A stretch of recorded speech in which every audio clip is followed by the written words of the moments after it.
کیا دوران سفر سنتیں بھی پڑھی جائیں گی؟ بہت اہم سوال ہے. اس کا مدلل جواب دوں یا صرف جواب دے دوں؟ مدلل جواب دوں. بعض لوگ یہ کہتے ہیں کہ سفر میں سنتیں مؤکدہ نہیں ہوتی.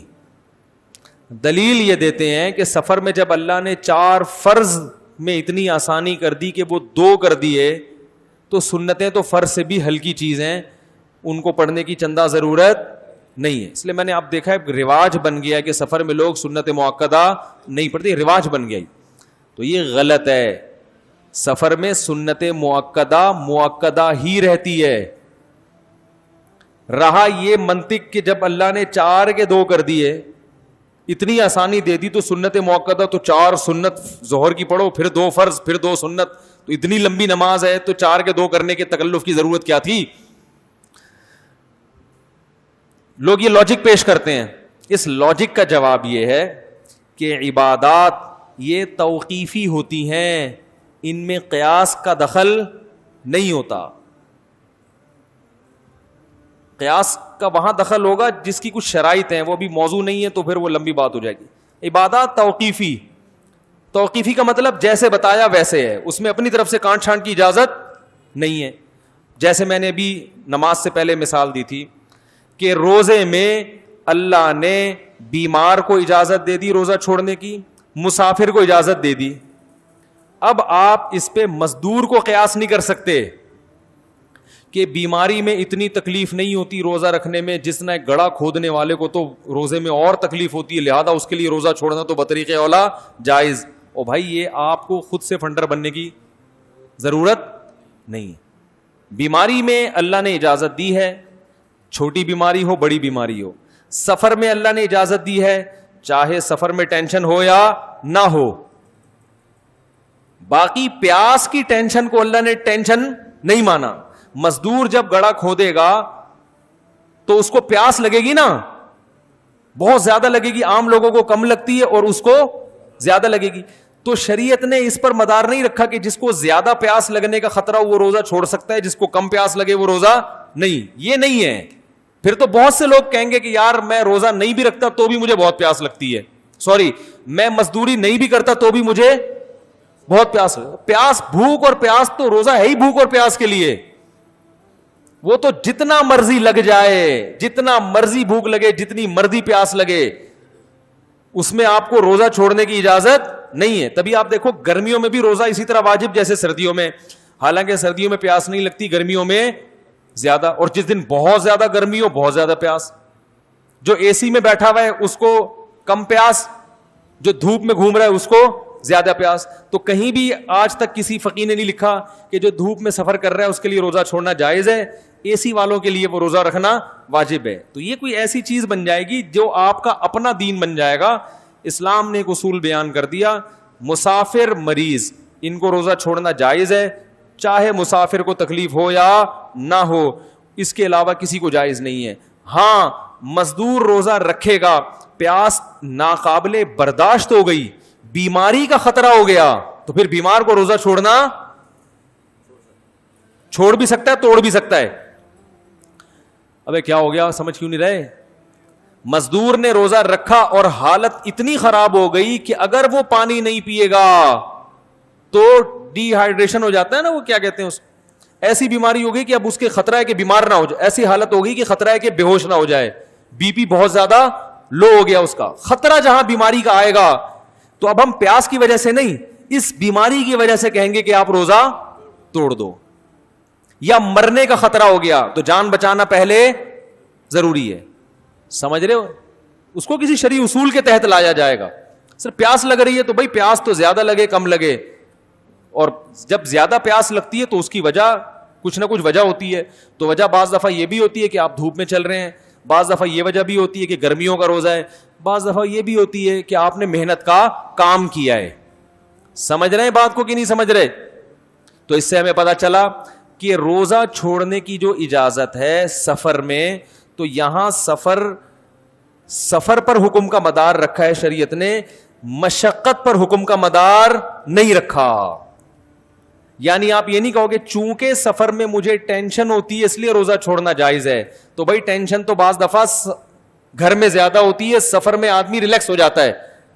اب ایک غریب آدمی جو جھونپڑی میں رہتا ہو, اس کو آپ جہاز میں سفر میں ایئر کنڈیشن میں بٹھا دو, وہ زیادہ خوشی میں ہوگا. لیکن شریعت کہہ رہی ہے جھونپڑی میں روزہ چھوڑنا جائز نہیں ہے, یہاں جہاز میں روزہ چھوڑ سکتے ہو. سمجھ میں آئی بات کہ نہیں آئی ہے؟ اب سمجھو اس سے بات کہ یہ جو فرض نماز ہے, یہ جو اللہ نے 4 کی 2 پڑھنے کی اجازت دی ہے, یہ سفر کی وجہ سے دی ہے, ٹینشن یا مشقت کی وجہ سے نہیں دی. وہ الگ بات ہے کہ اس سفر کے پیچھے جو حکمت تھی وہ ٹینشن تھی, لیکن اب جو مدار رکھ دیا وہ ٹینشن کو ختم کر کے سفر ہی کو مشقت کے قائم مقام قرار دے دیا شریعت نے. فرض کر لیا کہ جہاں سفر ہوگا گویا مشقت ہے, چاہے حقیقت میں مشقت نہ بھی ہو. اب سفر کتنا ہی پرسکون ہو, ایک آدمی ایک جھونپڑی میں رہتا ہے, پنکھا نہیں ہے, مچھر ہے, ندی نالے کے قریب اس کا گھر ہے, اور بڑی ٹینشن میں, اور بہت جلدی کہیں اس کو جانا بھی ہے, بیگم بیمار ہے, اسے فوراً ہسپتال لے کے پہنچنا ہے, اور نماز قضا ہونے والی ہے, تو وہ 4 کی 2 بولو بھائی نہیں پڑھ سکتا, اس کو 4 ہی پڑھنی پڑیں گی. اگر جان کا خطرہ ہے تو پوری 4 چھوڑ دے, ہسپتال چلا جائے, لیکن ایسا نہیں ہو سکتا کہ 4 کی کتنی کر دے, جب بھی پڑھے گا پوری 4 ہی پڑھے گا وہ, حالانکہ سخت ٹینشن میں ہے. یہ کیا خیال ہے بھائی؟ سخت ٹینشن, ٹائم نہیں ہے, جہاز نکل جائے گا آپ کا.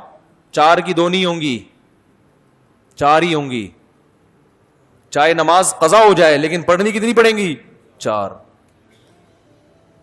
لیکن آپ بڑے آرام سے ہو, کوئی ٹینشن نہیں ہے, جہاز میں پہلی دفعہ بیٹھے ہو, غریب آدمی کو جہاز میں بٹھا دیا, وہ کھڑکی پہ بیٹھا ہوا بادلوں کو دیکھ رہا ہے, بڑا مزہ آ رہا ہے, اور جگہ بھی ہے وہاں نماز پڑھنے کی. وہ 4 نہیں پڑھے گا, وہ 4 کی کتنی پڑھے گا؟ 2 پڑھے گا. تو پتہ یہ چلا کہ فرض میں جو ہے نا اللہ نے سفر پر حکم کا مدار رکھا ہے, مشقت یا ٹینشن پر حکم کا مدار نہیں رکھا.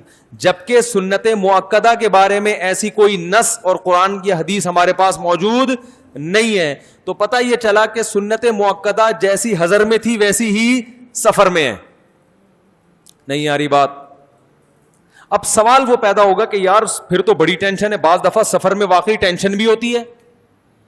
تو پھر جیسے آپ اسٹیشن پہ کھڑے ہوئے ہو, ٹرین نکلنے کا خطرہ ہے, تو آپ نے ظہر کی 4 سنتیں پڑھی, پھر 2 فرض پڑھے, پھر 2 سنت, یہ تو ٹرین نکل جائے گی. تو بھائی سنت مؤکدہ کے بارے میں اصول یہ ہے کہ اس کا مدار سفر پر نہیں ہے, اس کا مدار ٹینشن پر ہے, کیونکہ وہ مؤکدہ ہے, فرض نہیں ہے. اور جو سنت ہوتی ہے وہ اگر ٹینشن ہو, کوئی مسئلہ ہو, تو حضر میں بھی چھوڑ سکتے ہو, تو سفر میں تو بطریقہ اولا چھوڑ سکتے ہو. نہیں آ رہی بات میرا خیال؟ تو کیا مطلب, اگر ٹینشن میں ہو, کہیں جلدی جانا ہے, تو یہاں بھی چھوڑ دو, اور اگر سفر میں ٹینشن نہیں ہے تو وہاں بھی نہیں چھوڑ سکتے. تو اگر سفر میں آپ کو جلدی ہے, ٹرین نکلنے کا خطرہ ہے, تو اس بیس پہ سنت موقع نہیں چھوڑیں گے کہ سفر میں ہے, اس بیس پہ چھوڑیں گے کہ ٹرین نہ نکل جائے, کیونکہ ٹرین نکلنا ایک حرج ہے. تو آپ چھوڑ دیں سنت موقع, صرف 2 فرض پڑھیں آپ. نہیں آ رہی بات سمجھ میں؟ جہاز میں کھڑے ہونے کی جگہ نہیں ملتی, بڑی مشکل سے وہ کہیں ایئر ہوسٹس سے پھٹا کر کے جگہ ملتی ہے 2 فرض پڑھنے کی, وہاں آپ نے 4 سنتیں بھی شروع کر دی تو عملہ پریشان ہوگا. تو یہ ایک ٹینشن ہے, تو وہاں آپ 4 سنتیں چھوڑ دیں, بلکہ کتنی پڑھیں, صرف 2 فرض پہ اکتفا کریں. یہی ٹینشن اگر سفر میں نہیں ہے, گھر میں بھی ہے, تو بھی چھوڑ سکتے ہیں آپ. کیا مطلب, آپ آرام سے بیٹھے ہوئے, آفس جانا ہے آپ نے, صحیح ہے نا, لنچ ٹائم ملتا ہے نا آفس میں لوگوں کو, تو آپ کہیں آنکھ لگ گئی تھی, دیر سے اٹھے, اب آپ کو پتا ہے کہ میرے پاس صرف 4 فرض کا ٹائم ہے, سنتوں میں لگ گیا تو آفس میں لیٹ ہو جاؤں گا, وہاں باس کی جھاڑ پڑے گی. تو آپ سفر میں نہیں ہے تو بھی سنت موقدہ, ارے بولنے میں کوئی پابندی لگائی ہے گورنمنٹ نے, سنت موقدہ چھوڑ سکتے ہیں آپ. تو سنت موقدہ کا تعلق حقیقت مشقت کے ساتھ ہے, کہ حقیقت میں اگر آپ ٹینشن میں ہیں, مشقت میں ہیں, حرج واقع ہو رہا ہے, تو سفر میں بھی چھوڑ سکتے ہیں, حضر میں بھی چھوڑ سکتے ہیں. اور حقیقت میں اگر ٹینشن نہیں ہے, ریلیکس ہیں, تو نہ حضر میں چھوڑ سکتے ہیں اور نہ سفر میں چھوڑ سکتے. نہیں آ رہی بات میرا خیال ہے؟ اب میں سفر میں کب سنتیں پڑھتا ہوں, کب نہیں پڑھتا, اصول یہ ہے کہ جب میں ٹرین میں سفر کر رہا ہوں یا جہاز میں تو صرف 2 فرض یا 2 فرائض پر اکتفا کرتا ہوں, فجر کی سنتوں کے علاوہ کوئی سنت نہیں پڑھتا, کیونکہ ٹرین میں نماز پڑھنا مشکل ہوتا ہے. قبلہ رخ جب آپ نماز پڑھتے ہیں کھڑے ہو کر, لوگوں کا سامنے سے گزرنا مشکل ہو جاتا ہے بسا اوقات, اور وہ لوگ, کوئی چائے والا آتا ہے وہ لے کے کھڑا رہتا ہے جب تک آپ سلام نہیں پھیرتے, تو وہاں دوسرے بھی تنگی میں, آپ بھی تنگی میں, تو صرف فرائض پر اکتفا کرو, سنتیں چھوڑ دو. اسی طرح اسٹیشن پہ اتر گئے, سنتوں میں لگ گئے, ٹرین نہیں بھی نکلے تو خطرہ لگا رہتا ہے, یار ہارن بجا تو فرض کھٹائی میں پڑ جائے گا نا, ٹینشن رہے گی. پھر دوسرا اسٹیشن پہ ٹائم کم ہوتا ہے, آپ نے وضو بھی کرنا ہے, گھر والوں کے لیے کچھ فیملی کے ساتھ جا رہے ہو تو کوئی خربوزہ بھی خریدنا ہے, آم بھی خریدنا ہے, وہاں سے کبھی کبھار چائے بھی لے لیتا ہے آدمی, تو اس ٹائم میں وقت, سنتوں میں وقت لگا لیا تو وہ ٹینشن. تو بھائی یہاں سنتیں چھوڑ دیں, صرف فرض پر اکتفا کریں, ٹھیک ہے نا, اور فرض بھی مختصر پڑھیں, گاڑی میں آ کے آرام سے بیٹھ جائیں, پھر بیٹھے بیٹھے جتنی چاہے نمازیں پڑھیں. آپ کیا خیال ہے؟ نفل نماز تو جہاں چاہے منہ کر کے پڑھ لو, سیٹ پہ بھی پڑھ سکتے ہو, وہ گاڑی کی بات کر رہا ہوں, گاڑی میں جہاں چاہے, ایسا نہ ہو کہ یہاں بھی ادھر ادھر منہ کر کے نمازیں شروع کر دیں. لیکن جب کسی مقام پہ پہنچ گئے, اب آپ لاہور گئے اور لاہور آپ کا 3-4 دن ٹھہرنے کا ارادہ ہے, تو ہیں تو آپ اب بھی مسافر, لیکن وہاں آپ کسی کے گھر جا کے ٹھہرے, پھر آپ کو اے سی روم ملا ہوا ہے, آپ آرام سے ہنسی خوشی زندگی گزار رہے ہیں, پھر آپ سنت موقدہ پڑھیں گے. فرض تو 2 ہی پڑھتے رہیں گے, لیکن سنت موقدہ پوری پڑھیں گے. وہاں یہ کہنا کہ چونکہ سفر ہے تو سنت موقدہ چھوڑ دوں, یہ آپ کی دلیل صحیح نہیں ہوگی. تو اس لیے سفر میں جب جایا کریں, اگر ٹینشن کی حالت میں نہ ہو, سکون اطمینان کی حالت میں ہو, تو سنت موقدہ بھی تمیز سے پڑھا کریں. ہاں ٹینشن ہے, جلدی ہے, پھر چھوڑ دیں, کیونکہ پھر بھی فنٹر گیری کریں گے, اب آپ کو بھی نقصان ہوگا, گھر والوں کو بھی. بعض لوگ کھڑے ہو جاتے ہیں اسٹیشن پہ, پوری سنت موقدہ تمیز سے شروع کر دی. ابے ٹرین ہارن بجا رہی ہے بھائی, اور آپ امام بھی ہو, لوگ آپ کا انتظار بھی کر رہے ہیں, 2 فرض پڑھاؤ, بیٹھو یار جا کے. پھر وہ فرض شروع کرتے ہیں تو وہ پوری سنت قرات, فرض میں کیا شروع کر دیں گے, اتنی لمبی قرات شروع کر دیں گے, لوگوں کا ایمان کا امتحان لے رہے ہیں. اب وہ ہارن بجنا شروع ہوتا ہے, پبلک مقتدی پیچھے سے کھسکنا شروع, تو جنت کے جو نچلے درجے میں جائے گا وہ سب سے پہلے کھسکتا ہے, جو جنت الفردوس والا وہ آخر تک امام کے, یعنی اس طرح امتحان لے رہے ہوتے ہیں امام صاحب. تو اسٹیشن پہ نماز پڑھنی ہو, جہاز میں نماز پڑھنی ہو, بہت مختصر کرتے ہو, انا اطعنا پڑھ لیں فجر میں آپ, کیونکہ سفر ہے. نبی صلی اللہ علیہ وسلم نے سفر میں مشقت تھی, آپ صلی اللہ علیہ وسلم نے عشاء کی نماز میں والتین والزیتون پڑھی ہے, اور فجر میں سورہ فلق اور سورہ ناس پڑھی ہے. لیکن جب اطمینان کی حالت میں آ گئے, پھر فجر میں انا اطعنا نہیں پڑھی جائے گی بھائی. فجر میں پھر طوال مفصل, لمبی لمبی صورتیں. سب سے لمبی نماز کون سی ہوتی ہے؟ قرات فجر کی ہوتی ہے. سمجھ رہے ہو کہ نہیں سمجھ رہے؟ اور اس کے خلاف کرنا قابل ملامت ہے. تو یہ فقہا سے دین سیکھا کریں, باقی لوگوں سے دین سیکھنے کی چندہ ضرورت نہیں ہے. ان کو نہیں پتہ بیچاروں کو, ٹرم سے واقف نہیں ہے, اصطلاحات سے واقف نہیں ہے.